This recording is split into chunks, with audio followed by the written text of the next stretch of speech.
क्या आपने कभी सोचा है कि एक इंसान अपनी चालाकी से लाखों लोगों को ठग सकता है और वह भी पूरी दुनिया में अपनी पहचान बना सकता है? क्या आपने सुना है उस व्यक्ति के बारे में जिसने एक ऐसा धंधा शुरू किया जिसने न केवल पुलिस को धोखा दिया बल्कि कई देशों की सुरक्षा एजेंसियों के भी पसीने छुड़ा दिए? यह कहानी एक ऐसे ठग की है जिसे नटवरलाल कहा जाता है। लेकिन क्या आप जानते हैं कि नटवरलाल के धोखे का सबसे बड़ा शिकार कौन था और क्या उसके द्वारा किए गए अपराधों की कोई सजा हुई थी या नहीं? जानने के लिए इस रहस्यमय कहानी को अंत तक जरूर देखें। नमस्कार दोस्तों, अनटोल्ड चैप्टर्स में आपका स्वागत है। ये कहानी शुरू होती है पश्चिम बंगाल के कोलकाता से। रात का अंधेरा गहराता जा रहा था। कोलकाता के पुराने रेलवे स्टेशन पर हलचल कम हो गई थी। एक लंबी काली कोट पहने आदमी धीरे धीरे प्लेटफॉर्म की तरफ बढ़ रहा था। उसकी चाल में अजीब सा आत्मविश्वास था। चेहरा हल्की दाढ़ी से ढका हुआ और हाथ में एक चमड़े का ब्रीफकेस। किसी को अंदाजा भी नहीं था कि ये शख्स, जो अब एक आम यात्री जैसा लग रहा है, अगले कुछ घंटों में पुलिस और अखबारों की सुर्खियां बनने वाला है। उसका नाम था नटवरलाल। असली नाम तो लोगों ने कभी ठीक से जाना ही नहीं। लोग उसे नटवरलाल इसलिए बुलाते थे क्योंकि वह अपने ठगी के कारनामों से लोगों को ऐसे चकमा देता जैसे यह कोई कला हो। उसकी जिंदगी के बारे में एक ही बात सब जानते थे। वह हमेशा वहां से गायब हो जाता था जहां से पकड़ने की संभावना सबसे ज्यादा होती थी। नटवरलाल का असली खेल शुरू हुआ एक छोटे से गांव से, जहां उसने पहली बार ठगी का हुनर सीखा। कहते हैं कि वह बचपन से ही बेहद तेज दिमाग का था। स्कूल में वह केवल पढ़ाई में ही अव्वल नहीं था, बल्कि लोगों को अपनी बातों से इस कदर फंसा लेता कि वे उसकी हर बात मानने को तैयार हो जाते थे। उसके पिता एक साधारण किसान थे, लेकिन नटवरलाल को हमेशा बड़े सपने देखने की आदत थी। एक दिन गांव में एक व्यापारी आया जो बहुत अमीर लग रहा था। उसने गांव वालों से कहा कि वह एक शानदार स्कीम लेकर आया है जिसमें पैसा लगाने पर दोगुना फायदा मिलेगा। नटवरलाल ने गौर से देखा कि कैसे उस व्यापारी ने अपनी बातों से सबको प्रभावित किया। उसी दिन उसने ठान लिया कि वह भी एक दिन ऐसा ही काम करेगा, लेकिन अपने तरीके से। पहली ठगी नटवरलाल ने 16 साल की उम्र में की। उसने अपने गांव के एक धनी व्यक्ति से कहा कि उसे एक जादुई ताबीज मिला है जो पैसे को दोगुना कर सकता है। लालच में आकर उस व्यक्ति ने नटवरलाल को बड़ी रकम दे दी। पैसा मिलते ही कुछ दिनों में नटवरलाल गायब हो गया तो गांव में उसकी चर्चा होने लगी। कुछ ने कहा कि वह पुलिस के डर से भाग गया, तो कुछ ने माना कि वह कोई साधारण लड़का नहीं बल्कि बड़ा आदमी बनने का सपना लिए निकला है। कई सालों बाद जब वह दोबारा सामने आया तो वह एक साधारण गांव का लड़का नहीं बल्कि एक समझदार और होशियार ठग बन चुका था। उसने छोटे मोटे धंधे शुरू किए, लेकिन हर बार उसका असली मकसद ठगी ही रहता था। वो लोगों का विश्वास जीतता और फिर उन्हें ऐसा झांसा देता कि वे समझ ही नहीं पाते थे कि कब उनके पैसे उनसे छिन गए। अब नटवरलाल के कारनामे धीरे धीरे पुलिस के कानों तक भी पहुंचे और उसके खिलाफ कई शिकायतें दर्ज होने लगीं। लेकिन हर बार वह एक नए नाम और नई पहचान के साथ सामने आता, तो इस कारण पुलिस के लिए यह समझना मुश्किल हो गया कि आखिर वह कौन है और कहां से आया है। 1950 का दशक था। नटवरलाल ने इस बार कुछ ऐसा करने की ठानी जिससे उसका नाम देश भर में गूंज उठे। उसने एक योजना बनाई जिसमें वह रेलवे स्टेशन पर एक अमीर व्यापारी से मिलकर उसे चकमा देने की, जिसमें उसने खुद को एक बड़े सरकारी अधिकारी के रूप में पेश किया और कहा कि वह व्यापार में मदद कर सकता है। व्यापारी नटवरलाल की बातों में फंस गया। उसने अपनी पूरी जमा पूंजी नटवरलाल को सौंप दी, लेकिन जब तक उसे उसकी सच्चाई का एहसास होता तब तक नटवरलाल गायब हो चुका था। नटवरलाल ने हमेशा नकली नामों का इस्तेमाल किया। कभी वह बड़ा सरकारी अधिकारी बन जाता तो कभी बैंक मैनेजर। उसकी खासियत थी कि वह इतनी सधी हुई भाषा और चाल ढाल में रहता था कि कोई उस पर शक नहीं करता था। अब साल था 1955। दिल्ली के मशहूर कनॉट प्लेस में एक आलीशान इमारत के बाहर महंगी गाड़ियों की कतार लगी हुई थी। हर गाड़ी से कोई न कोई बड़ा व्यापारी, अधिकारी या राजनेता निकल रहा था। सभी की निगाहें एक आदमी पर थीं जो सफेद सूट पहने और एक सुनहरी घड़ी लगाए हुए अपनी जगह पर आत्मविश्वास से खड़ा था। वह आदमी कोई और नहीं बल्कि नटवरलाल था। इस बार वह एक बड़े सरकारी अधिकारी के रूप में आया था और सभी को यह यकीन दिला चुका था कि वह एक खास सरकारी योजना के तहत उन्हें सस्ते दामों में बड़ी जमीन दिला सकता है। इस योजना के तहत उसने बड़े बड़े उद्योगपतियों और राजनेताओं को फंसाने का प्लान बनाया। उसने एक फर्जी कागज तैयार कराया जिस पर सरकारी मोहर और हस्ताक्षर भी थे। नटवरलाल की पहचान बदलने की कला इतनी परफेक्ट थी कि बड़े से बड़ा पुलिस अधिकारी भी उसकी असलियत नहीं पहचान पाता था। उसने बड़ी होशियारी से यह खबर फैलाई कि दिल्ली के बाहरी इलाके में एक नया इंडस्ट्रियल एरिया बनने वाला है और जो अभी निवेश करेगा उसे भारी मुनाफा होगा। बड़ी बड़ी कंपनियों के मालिकों ने उसे मोटी रकम दे दी। नटवरलाल ने हर एक से अलग अलग नाम से डील की ताकि किसी को शक ना हो। जब एक व्यापारी ने अपने सरकारी संपर्कों के जरिए इस योजना के बारे में जानकारी लेनी चाहिए तो उसे समझ में आया कि यह पूरी तरह से फर्जी थी। मामला तुरंत पुलिस तक पहुंचा। दिल्ली पुलिस ने तुरंत जांच शुरू कर दी, लेकिन जब तक वे नटवरलाल तक पहुंचते वह पहले ही शहर छोड़ चुका था। इस घटना के बाद नटवरलाल का नाम पूरे देश में फैल गया। अब वह एक सामान्य ठग नहीं रह गया था, बल्कि भारत का सबसे बड़ा ठग कहलाने लगा था। लोग उसकी चालाकी और हिम्मत की दाद देते थे। नटवरलाल के बच निकलने की कला में सबसे अहम भूमिका उस फर्जी पहचान की होती थी। वह हर बार नई पहचान के साथ सामने आता। कभी वह बड़ा व्यापारी बन जाता, कभी बैंक मैनेजर, तो कभी सरकारी अधिकारी। उसके पास हमेशा नकली पहचान पत्र और दस्तावेज होते थे जो इतने असली लगते कि कोई भी उन पर शक नहीं करता था। इसके अलावा नटवरलाल की सबसे बड़ी ताकत थी उसकी बात करने का तरीका। वह इतनी अच्छी तरह से बात करता कि लोग उसकी बातों में आ जाते थे। वह हमेशा महंगे कपड़े पहनता और ऐसे हाव भाव रखता जिससे सामने वाला उसकी बातों पर पूरा भरोसा कर ले। साल 1958 में नटवरलाल ने एक ऐसा कारनामा किया जिसे सुनकर सभी दंग रह गए। उसने मुंबई के एक बड़े बैंक को निशाना बनाया, जिसमें उसने खुद को एक विदेशी व्यापारी के रूप में पेश किया और बैंक से एक बड़ी रकम उधार लेने की योजना बनाई थी। उसने फर्जी दस्तावेज और नकली गारंटी पत्र तैयार किए, जिससे बैंक को यकीन हो गया कि वह वास्तव में एक अमीर व्यापारी है। बैंक ने उसे बड़ी रकम उधार दे दी और नटवरलाल ने वह पैसा लेकर गायब हो गया। बैंक को जब तक सच्चाई का एहसास हुआ तब तक वह देश छोड़कर नेपाल भाग चुका था। मुंबई की भीड़ भाड़ वाली सड़कों पर एक कार तेजी से दौड़ रही थी और कार में बैठा व्यक्ति बार बार पीछे मुड़कर देख रहा था, जैसे किसी का पीछा करने का शक हो। यह वही व्यक्ति था जिसने कुछ दिनों पहले एक बड़े बैंक से करोड़ों की ठगी की थी। वह कोई और नहीं बल्कि नटवरलाल था, भारत का सबसे बड़ा ठग। मुंबई की ठगी के बाद पुलिस उसकी तलाश में जुट गई थी। हर रेलवे स्टेशन, बस स्टैंड और एयरपोर्ट पर नटवरलाल की तस्वीरें चिपका दी गई थीं। मगर नटवरलाल के लिए यह कोई नई बात नहीं थी। वह जानता था कि उसे हर बार अपनी चाल बदलनी होगी। उसने इस बार अपने एक पुराने साथी से संपर्क किया जो नेपाल में रहता था। नेपाल पहुंचने से पहले उसने कई बार अपनी पहचान बदली, कभी साधु बनकर तो कभी साधारण मजदूर के भेष में। वह हर बार पुलिस को चकमा देने में कामयाब रहा। नेपाल पहुंचते ही नटवरलाल ने अपने अगले कारनामे की योजना बनानी शुरू कर दी। इस बार उसकी नज़र एक अंतर्राष्ट्रीय बैंक पर थी। उसने सुना था कि बैंक बड़े व्यापारियों को निवेश के लिए भारी रकम उधार देता है। नटवरलाल ने बैंक के अधिकारियों से संपर्क किया और खुद को एक बड़े भारतीय व्यापारी के रूप में पेश किया। उसने कहा कि वह नेपाल में एक नया होटल खोलना चाहता है और उसे इसके लिए निवेश की जरूरत है। नटवरलाल की सबसे बड़ी ताकत थी उसके फर्जी दस्तावेज।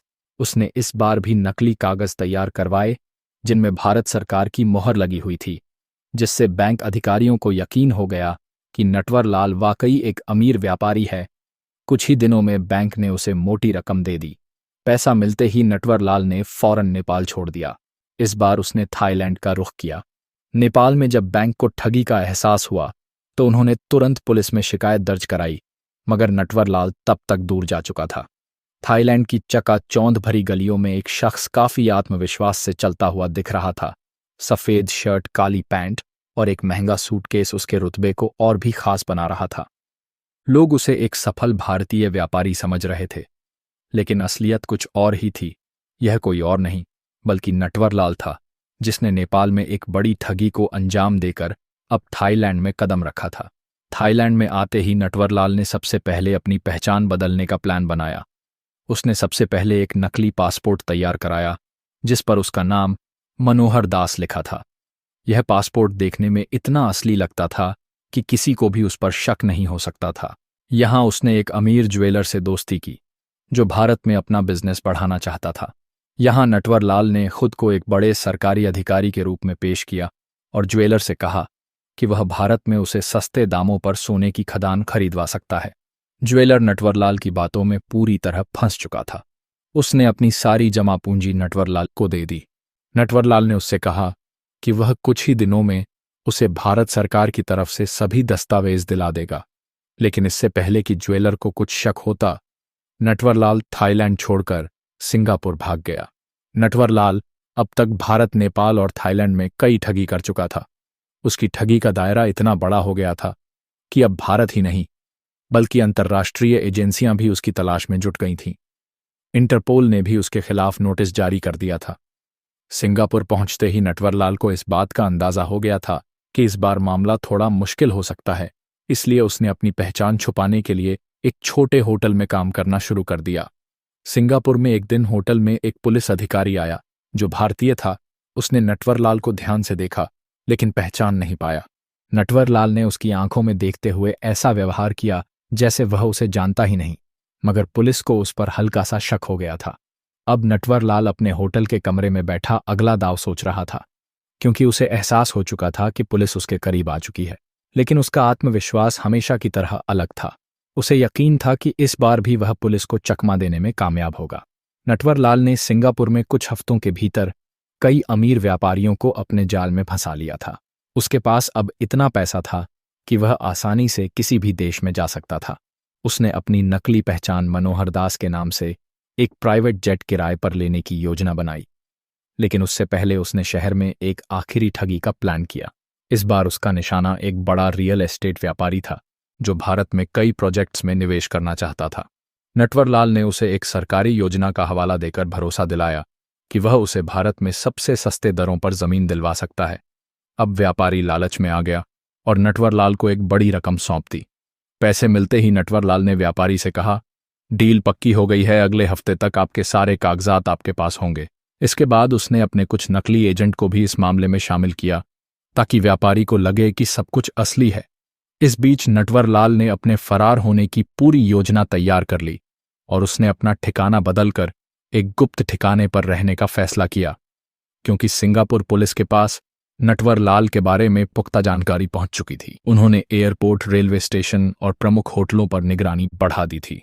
इंटरपोल की भी एक टीम इस ऑपरेशन में शामिल हो गई थी और अब तक पुलिस को नटवरलाल के मनोहर दास नाम से किराए पर लिए गए प्राइवेट जेट की जानकारी मिल गई।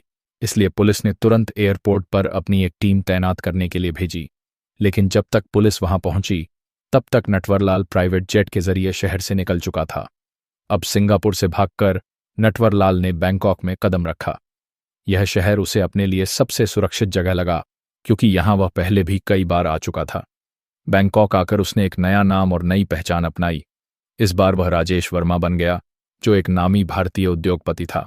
बैंकॉक में उसने अपने पुराने संपर्कों के जरिए एक बड़े हीरे के व्यापारी से मुलाकात की और उसने व्यापारी को एक नई योजना के बारे में बताया जिसमें हीरे के व्यापार से मोटा मुनाफा होने का दावा किया गया था। व्यापारी ने भी उसकी बातों पर विश्वास कर लिया और निवेश के लिए तैयार हो गया। नटवरलाल ने व्यापारी से कहा कि वह भारत में एक खास खदान का मालिक है जहां से दुर्लभ किस्म के हीरे निकाले जाते हैं। उसने नकली कागजात दिखाकर व्यापारी को विश्वास दिलाया कि अगर वह निवेश करेगा तो कुछ ही महीनों में उसका पैसा दोगुना हो जाएगा। व्यापारी पूरी तरह से उसकी बातों में आ गया और उसने भारी रकम निवेश कर दी। लेकिन नटवरलाल का असली इरादा तो कुछ और ही था। पैसा मिलते ही उसने बैंकॉक छोड़ने का मन बना लिया था। इस बीच व्यापारी को अपने एक दोस्त से इस योजना के बारे में कुछ शक हुआ। दोस्त ने उसे चेतावनी दी कि हो सकता है वह किसी ठग के जाल में फंस गया हो। व्यापारी ने तुरंत बैंकॉक पुलिस से संपर्क किया। पुलिस ने नटवरलाल के ठिकाने का पता लगाने के लिए अपनी एक विशेष टीम बनाई। पुलिस ने नटवरलाल के होटल पर छापा मारा, लेकिन तब तक वह वहां से जा चुका था। हर बार की तरह इस बार भी उसने पुलिस को चकमा दे दिया, लेकिन पुलिस ने हार नहीं मानी। उन्होंने शहर के हर प्रमुख स्थानों पर नटवरलाल की तलाश शुरू कर दी। रात का समय था और बैंकॉक की सड़कों पर हलचल कम हो गई थी, लेकिन नटवरलाल के दिल में हलचल साफ महसूस हो रही थी। अब तक उसने जितनी ठगियां की थी उन्हें छुपाने के लिए उसने जितनी भी चालें चली थी वे अब उसके लिए महज इतिहास की बातें बन चुकी थीं। वह अब एक नई पहचान के साथ बैंकॉक के एक छोटे से गेस्ट हाउस में छिपा हुआ था, लेकिन वह जानता था कि यहाँ छिपना हमेशा के लिए नहीं हो सकता, क्योंकि एक ना एक दिन पुलिस उसका पीछा करते हुए उसे पकड़ ही लेगी।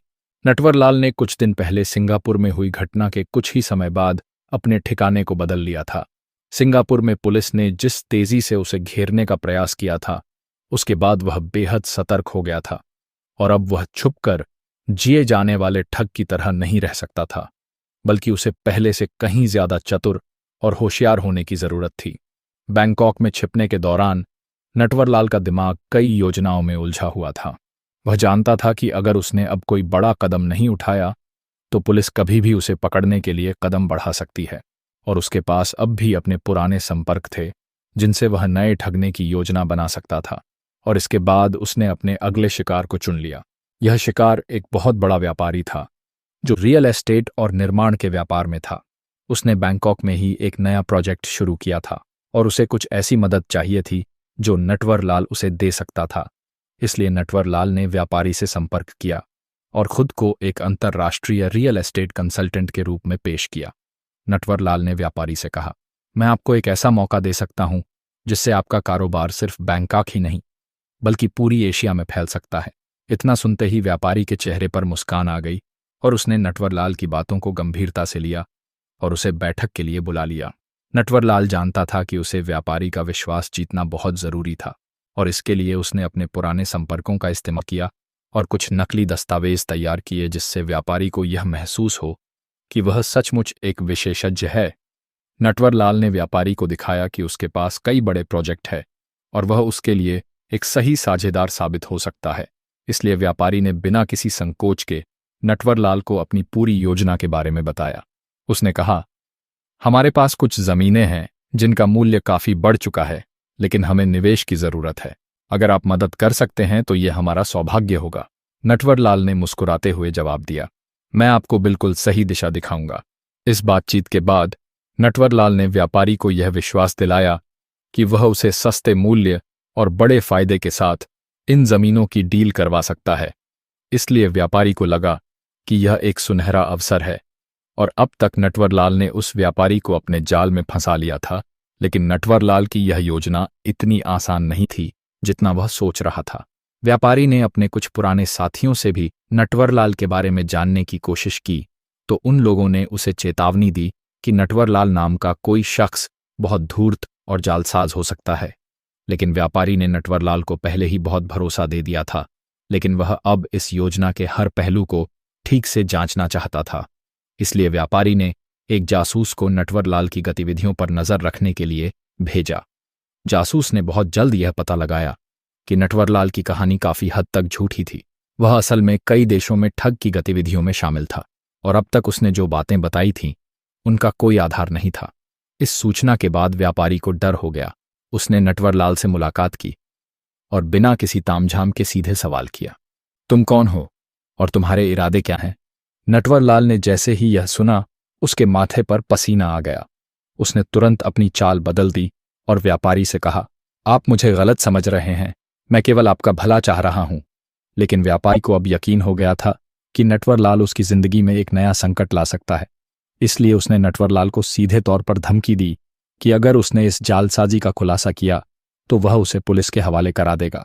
इसी दौरान बैंकॉक पुलिस को नटवरलाल के बारे में कुछ पुराने संपर्कों के जरिए यह पता चला कि नटवरलाल ने हाल ही में एक नया शिकार तैयार किया था। पुलिस ने उसकी जांच शुरू कर दी। इस बार पुलिस ने ठग के जाल को तोड़ने के लिए एक गुप्त ऑपरेशन शुरू किया। पुलिस ने उसके आसपास के सभी लोगों को गिरफ्तार करना शुरू कर दिया जो नटवरलाल के संपर्क में थे। अब 1-2 दिन के अंदर ही उसके सारे रास्ते और संपर्क पुलिस के कब्जे में थे। अब पुलिस को यह यकीन था कि नटवरलाल ज्यादा समय तक फरार नहीं रह पाएगा और अब तक नटवरलाल को अपनी स्थिति का पूरी तरह से एहसास हो चुका था। इधर पुलिस का जाल अब और कस चुका था, लेकिन नटवरलाल के पास एक अंतिम रणनीति थी जो उसे पूरी दुनिया में एक कदम और आगे ले जा सकती थी। उसने तय किया कि वह एक बार फिर अपनी चालाकियों का इस्तेमाल करेगा, लेकिन इस बार उसकी योजना कुछ अलग थी। कि अगर वह यहाँ पकड़ा गया तो उसकी पूरी जिंदगी यहीं खत्म हो जाएगी। इसलिए उसने पहले ही अपने पुराने संपर्कों को सूचित कर दिया था कि उसे जल्द ही किसी सुरक्षित ठिकाने की जरूरत होगी। इधर नटवरलाल बैंकॉक में एक गुप्त ठिकाने में छिपा हुआ था। चारों ओर खामोशी थी, लेकिन उसके भीतर हलचल थी। वह जानता था कि यह उसका आखिरी मौका है। अगर उसने अब कुछ नहीं किया तो पुलिस उसे पकड़ने में कामयाब हो जाएगी, और उसके पास अब कोई और रास्ता नहीं था सिवाय इसके कि वह अपनी एक आखिरी योजना पर काम करे और किसी भी हाल में खुद को बचाए। नटवरलाल ने हमेशा अपनी योजनाओं में बहुत सोच समझकर कदम उठाया था, लेकिन इस बार उसकी स्थिति बहुत जटिल थी, क्योंकि उसके खिलाफ सिंगापुर, बैंकॉक और भारत की पुलिस सक्रिय हो चुकी थी, और पुलिस के कई एजेंट्स अब उसकी हर चाल को समझने लगे थे। नटवरलाल जानता था कि अगर वह सिर्फ भागने का प्रयास करेगा तो वह कभी भी नहीं बच पाएगा। इसलिए उसे एक ऐसी योजना की जरूरत थी जो पुलिस को उसी के बनाए जाल में फंसा दे और वह अपने कदम पीछे हटा ले।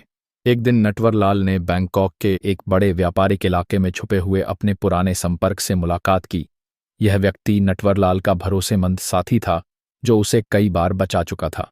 नटवरलाल ने उस व्यक्ति से कहा, अब या तो मैं पकड़ा जाऊंगा या फिर एक आखिरी बार अपने खेल में सफल हो जाऊंगा। उसके साथी ने उसे चुपचाप सुना और फिर कहा, तुम्हें फिर से पहले की तरह खेल खेलने की जरूरत है, जैसा पहले खेला था। बस इस बार सब कुछ और ज्यादा सटीक और सफाई से करना होगा।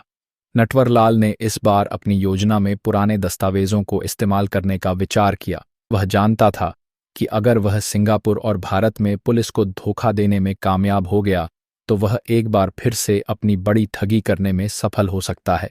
इसके लिए उसे पुराने संपर्क से कुछ नकली दस्तावेज और प्रमाण पत्र प्राप्त करने थे, जो उसे कई देशों में छुपने और ठगी करने के लिए इस्तेमाल कर सके। उसने अपने संपर्कों से संपर्क किया और उसे कुछ पुराने दस्तावेज मिल गए जो किसी सरकार के बड़े अधिकारी के नाम थे।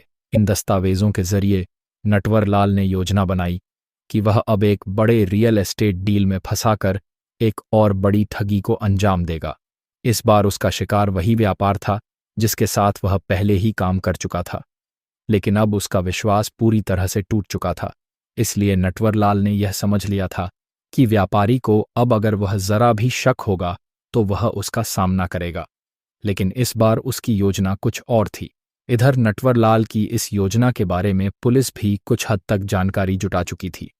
उसकी चालें अब उनके लिए कोई नई बात नहीं रह गई थी। बैंकॉक पुलिस के पास एक सीक्रेट टास्क फोर्स थी जो पूरी तरह से नटवरलाल के आसपास की गतिविधियों पर निगरानी रखे हुए थी। एक दिन जैसे ही नटवरलाल ने अपना अगला कदम उठाया और व्यापारी से संपर्क किया तो पुलिस ने उसे ट्रैक करना शुरू कर दिया। लेकिन नटवरलाल ने पहले ही अपने पुराने नेटवर्क के जरिए पुलिस को चकमा देने की पूरी योजना बनाई थी। उसने एक ही समय में कई देशों में अपनी पहचान बदलने की तैयारी की, और जब पुलिस ने उसे बैंकॉक में ट्रैक किया तो पता चला कि वो पहले ही दूसरे देश में पहुंच चुका था, जहां उसका पीछा करना पुलिस के लिए एक मुश्किल कार्य बन गया था। अब नटवरलाल का अगला ठिकाना ताइवान था। उसे यह एहसास हो गया था कि अगर वह यहां से भी बचने में सफल रहा तो उसे एक बार फिर नए मौके मिलेंगे, और ताइवान में उसने अपना ठिकाना बदला और यहां भी उसने एक बड़े व्यापारी को निशाना बनाया। यह व्यापारी ताइवान में एक नई टेक्नोलॉजी कंपनी चला रहा था जिसे बड़ा निवेश चाहिए था। नटवरलाल ने उस व्यापारी से संपर्क किया और खुद को एक अंतर्राष्ट्रीय निवेशक के रूप में प्रस्तुत किया। लेकिन इस बार नटवरलाल का तरीका बिल्कुल अलग था। उसने व्यापारिक दस्तावेजों को बहुत ही प्रामाणिक तरीके से तैयार किया और व्यापारी को विश्वास दिलाया कि वह उसे बहुत बड़ा लाभ दे सकता है। व्यापारी ने नटवरलाल से सौदा करने के लिए अपने दस्तावेज और रकम देने का फैसला किया, लेकिन नटवरलाल का इरादा एक बार फिर से उसे धोखा देने का था। ताइवान में पुलिस की भी कड़ी नजर थी। जब नटवरलाल के बारे में खुफिया जानकारी मिली तो ताइवान पुलिस ने उसे पकड़ने के लिए ऑपरेशन शुरू कर दिया था, और नटवरलाल अब फिर से एक मुश्किल स्थिति में था। लेकिन उसने इस बार पुलिस को भी चकमा देने को अपनी योजना का हिस्सा बनाया, और उसने इस बार न केवल पुलिस को बल्कि व्यापारी को भी धोखा दिया और ताइवान छोड़ दिया। नटवरलाल के लिए अब सब कुछ स्थिर हो चुका था। वह जानता था कि यह उसका अंतिम मौका था। अगर उसने अब कोई गलती की तो उसका पूरा खेल खत्म हो सकता था। वह एक ऐसा व्यक्ति था जिसने अपनी चालाकी और धोखे से पूरे देश में तहलका मचा दिया था। सरकार, बड़े बड़े अधिकारी, बैंक सब उसकी ठगी के शिकार बन चुके थे। मगर इस बार हालात बदल चुके थे। जिस खेल में वह माहिर था वही अब उसकी कमजोरी बन चुकी थी। नटवरलाल का असली नाम मिथिलेश कुमार श्रीवास्तव था, जो बिहार के एक छोटे से गांव से निकलकर उसने अपने दिमाग और जुबान के जादू से वह कर दिखाया जिसे कोई सोच भी नहीं सकता था। पढ़ाई में तेज, बोलने में कुशल और चेहरे पर ऐसी मासूमियत कि कोई भी उस पर आसानी से विश्वास कर ले। उसने सरकारी अधिकारियों से लेकर बड़ी बड़ी कंपनियों तक को अपनी बातों में फंसाया और करोड़ों रुपए ठगे। सबसे खास बात यह थी कि नटवरलाल कभी किसी हथियार का इस्तेमाल नहीं किया था। वह केवल फर्जी दस्तावेजों, नकली हस्ताक्षर और अपनी बातों की कला से लोगों को बेवकूफ बनाता था। कहते हैं उसने ताजमहल, लाल किला और यहां तक कि राष्ट्रपति भवन तक को बेचने का दावा किया था। इतना ही नहीं, उसने महात्मा गांधी के नाम से भी धोखाधड़ी की थी, जिसके लिए उसकी ठगी की कहानियां आज भी लोगों को हैरान कर देती हैं। नटवरलाल के ठगी करने का तरीका बेहद अनोखा था और वह हमेशा बड़े अधिकारियों, व्यापारियों और अमीर लोगों को अपना निशाना बनाता था। पहले वह उनकी कमजोरी जानता, फिर उनकी ज़रूरतों को समझकर एक ऐसा प्रस्ताव रखता जो अस्वीकार करना मुश्किल होता था। जब तक लोग उसकी चाल समझ पाते तब तक वह गायब हो चुका होता था। उसकी सबसे बड़ी ताकत थी उसकी पहचान बदलने की कला। वह हर बार अलग नाम, अलग चेहरा और अलग पहचान के साथ सामने आता था। पुलिस कई बार उसे पकड़ने में सफल भी हुई थी, लेकिन हर बार वह भाग निकलता था। कहा जाता है कि उसने भारत के अलग अलग जेलों से करीब 8 बार फरार होने का कारनामा किया था। आखिरकार साल 1996 में नटवरलाल को दिल्ली में गिरफ्तार किया गया था। इस बार पुलिस ने पूरी तैयारी की थी ताकि वह भाग ना सके, लेकिन किस्मत ने एक बार फिर से नटवरलाल का साथ दिया। उसे पटना मेडिकल कॉलेज ले जाया गया, जहां से वह फिर फरार हो गया। इसके बाद वह कभी पुलिस के हाथ नहीं लगा। कुछ रिपोर्ट्स के अनुसार 2009 में 97 साल की उम्र में नटवरलाल की मृत्यु हो गई, मगर कई लोग मानते हैं कि वह इससे पहले ही कहीं गायब हो चुका था और उसने अपनी मौत की झूठी खबर फैलाकर खुद को हमेशा के लिए अज्ञात बना लिया। नटवरलाल की कहानी जितनी रोमांचक और रहस्यमय है, उतनी ही शिक्षाप्रद भी। उसने अपनी बुद्धिमत्ता और चालाकी से कई बार सफलता पाई, मगर अंत में उसे वह नहीं मिला जो हर इंसान को चाहिए, सुकून। उसकी जिंदगी हमें यह सिखाती है कि गलत रास्ते से कमाया गया पैसा कभी भी खुशी और संतोष नहीं दे सकता, चाहे कितनी ही चालाकी से काम क्यों ना किया जाए। अपराध का अंत हमेशा पछतावे और अकेलेपन में होता है। नटवरलाल जैसा दिमाग अगर सही कामों में लगता तो शायद वह एक महान उद्योगपति या नेता बन सकता था, लेकिन उसने अपनी चतुराई को गलत दिशा में इस्तेमाल किया और अंत में गुमनामी में खो गया।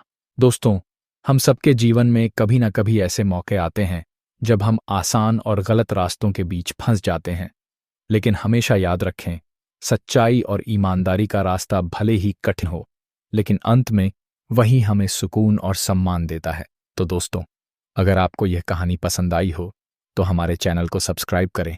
धन्यवाद।